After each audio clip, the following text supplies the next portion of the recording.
पढ़ेंगे हम किल्कित कुंडली अथवा बेस्टन धारा मापी। देखो ध्यान समझना। देखो इस प्रकार की जो धारा मापी है वो कुंडली के दो कीलकों या चूलकों या लोपर चुंबक के ध्रुवखंडों के मध्य संतुलित किया जाता है। इस कुंडली को देखो ये है, ठीक है, संतुलित किया जाता है। ए क्या है हमारा आयताकार कुंडली है, एन एस स्थायी नान चुंबक है, सी क्या है नन लोहे का क्रोड है हमारा, ठीक है। ये दोनों को क्या नाम है चूलकों या लोपर से के बीच में संतुलित किया गया। ये हमारा क्या है संकेतक जो हमें बताता है कितनी धारा बह रही है, ठीक है। आगे चलते हैं। S1 S2 क्या था हमारा स्प्रिंग, P1 P2 कीलको या चूलक जो जिसके बीच हमने उसको संयोजित किया था। T1 व T2 क्या है संयोजक पेंच है। P क्या है हमारा संकेतक है, S क्या है हमारा स्केल। अब सिद्धांत पढ़ेंगे हम, इसका सिद्धांत क्या कहता है। सिद्धांत है जब कुंडली की विद्युत धारा प्रवाहित की जाती है तो कुंडली पर विक्षेपक बलयुग्म कार्य करने लगता है,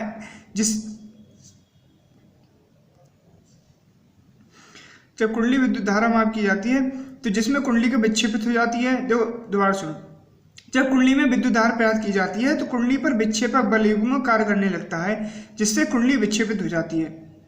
कुंडली के विक्षेपित होने पर स्प्रिंग में ऐंठन उत्पन्न हो जाता है जिससे ऐंठन बलयुग्म कार्य करने लगता है। संतुलन की अवस्था में विक्षेपक बलयुग्म का आघूर्ण ऐंठन बलयुग्म आघूर्ण के बराबर होगा। यानी कि जो हमारा फार्मूला उसमें आया था किसमें निलंबित कुंडली धारा मापी में, वही सूत्र हमारा क्या होगा आई अनुक्रमानुपाती फाई के बराबर होगा। अब देखो पढ़ेंगे हम धारा मापी की सुग्राह्यता। धारा मापी की सुग्राह्यता क्या होती है, धारा सुग्राह्यता करंट सेंसिटिविटी।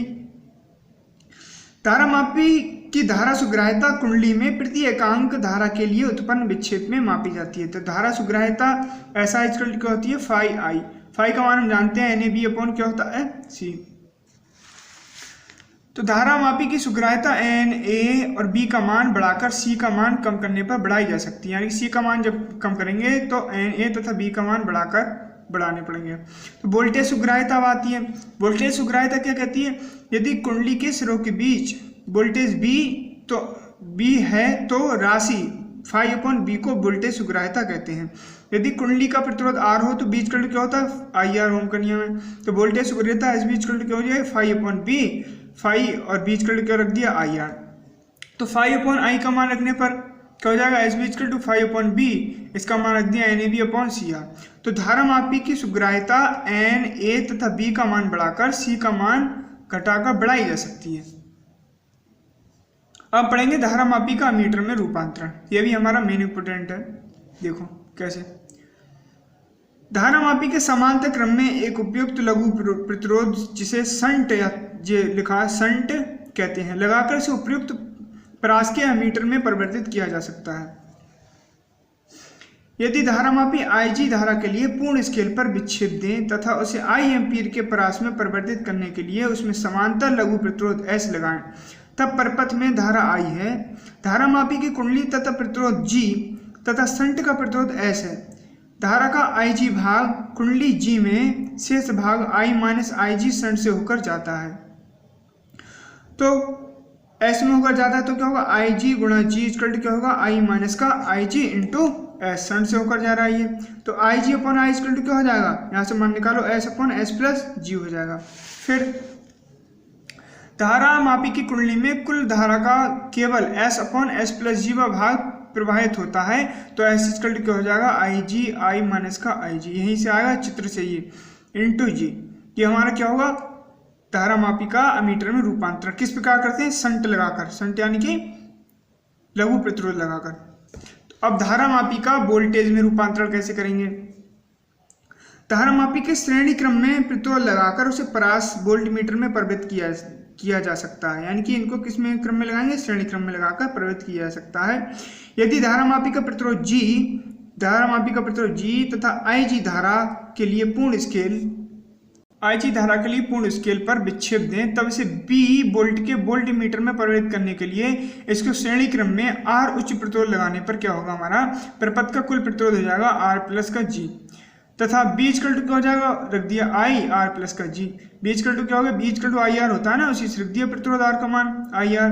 तो B अपॉन G क्या हो जाएगा I R plus G, R का मान निकालना B अपॉन G माइनस का G। ये किसका मान हो गया, ये वोल्टमीटर में चेंज हो गया ये। हम पढ़ेंगे चुंबकीय द्विध्रुव आघूर्ण। चुंबकीय द्विध्रुव आघूर्ण क्या होता है?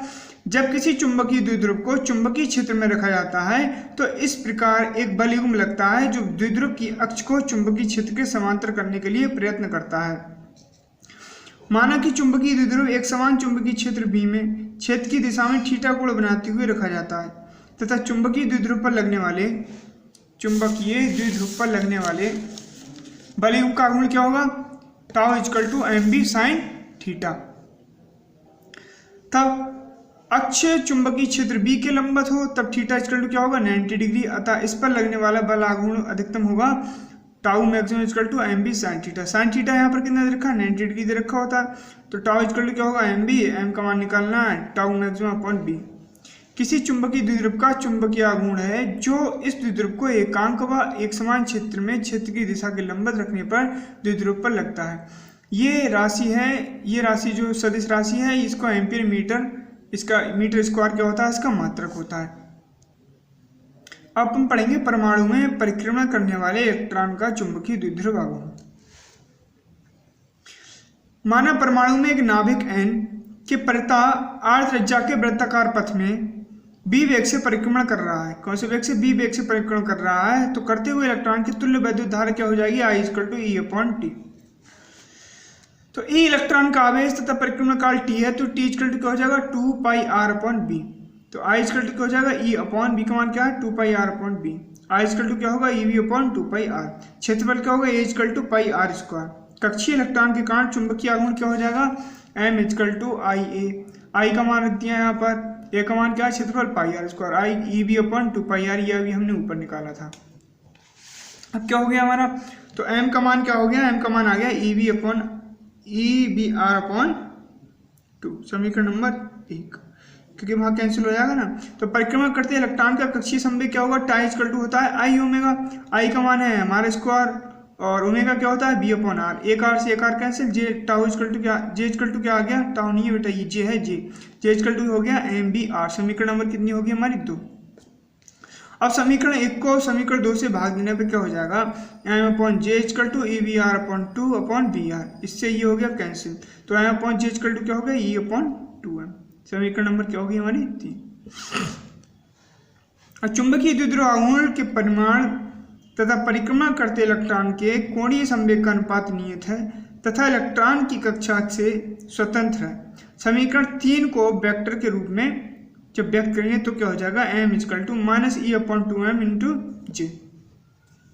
m की दिशा J के क्या है? विपरीत है। इसका मात्रक क्या होगा? इलेक्ट्रॉन चुंबकीय आघूर्ण यानी कि एम्पियर मीटर स्क्वायर या जूल प्रति टेस्ला है। हम पढ़ेंगे तुल्यांकी धारावाही प्रणालिका के रूप में क्षण चुंबक। माना 2L लंबाई तथा A त्रिज्या वाली एक प्रणालिका यानी कि 2L लंबाई और A त्रिज्या वाली एक प्रणालिका है जिसमें I धारा क्या हो रही है? प्रवाहित हो रही है तथा प्रति एकांक लंबाई में n फेरे हैं। इसकी क्या है? प्रति एकांक लंबाई में हमारे n फेरे हैं। माना प्रणालिका के केंद्र O से r दूरी पर बिंदु क्या है हमारा? P है तथा केंद्र से x दूरी पर dx लंबाई है तथा प्रणालिका का एक छोटा अवयव है dx। यह अवयव वृत्ताकार धारा लूप में जो n dx फेरे हैं यानी कि dx और कितने फेरे हैं? n फेरे हैं। तो इस खंड के कारण P बिंदु पर चुंबकीय क्षेत्र हमारा क्या होगा? TB equal to mu n into dx IA square 2a square plus का r माइनस एक्स स्क्वायर की पावर 3/2। ये हमारा चुंबकीय क्षेत्र निकाला गया है। तो पूरी प्रणालिका के कारण चुंबकीय क्षेत्र क्या हो जाएगा? इनका हम कर देंगे इंटीग्रेशन -L से +L की लिमिट लेके। यदि r जो है वो बहुत बड़ा है 2L से और r क्या है? बड़ा है a से, तो उनको क्या हो जाएगा? वो खत्म हो जाएंगे तो हो जाएगा a square plus r minus X square की पावर 3/2 बराबर r3। ठीक है, ये r3 के बराबर हो जाएगा। फिर किसके बराबर हो जाएगा? r3 के। तो म्यू इक्वल क्या हो गया? उसी वाले से mu n I square upon r3 into dx minus L से +L कर दी हमारी क्या? इंटीग्रेशन। जब इसका इंटीग्रेशन करेंगे तो आ जाएगा x। अब पहले लगाएंगे अपर लिमिट, तो upper limit minus lower limit, ये वैसी माइनस है तो ये माइनस क्या हो जाएगा? प्लस। तो L क्या हो जाएगा हमारा? 2 है। तो प्रणालिका का चुंबकीय आघूर्ण क्या हो जाएगा? m इक्वल टू होता है n IA। इसका मान रख दिया 2L इंटू n I गुणा पाई ए स्क्वायर। तो B इक्वल टू क्या होता है, mu upon 4 pi into 2m upon R cube. ये आ गया हमारा यहाँ से निकल के। तो चुंबकीय क्षेत्र का वह यह क्या है, हमारे व्यंजक बिल्कुल वही है जो अधिक दूरियों के बीच m चुंबकीय आघूर्ण पर क्षण चुंबक का होता है।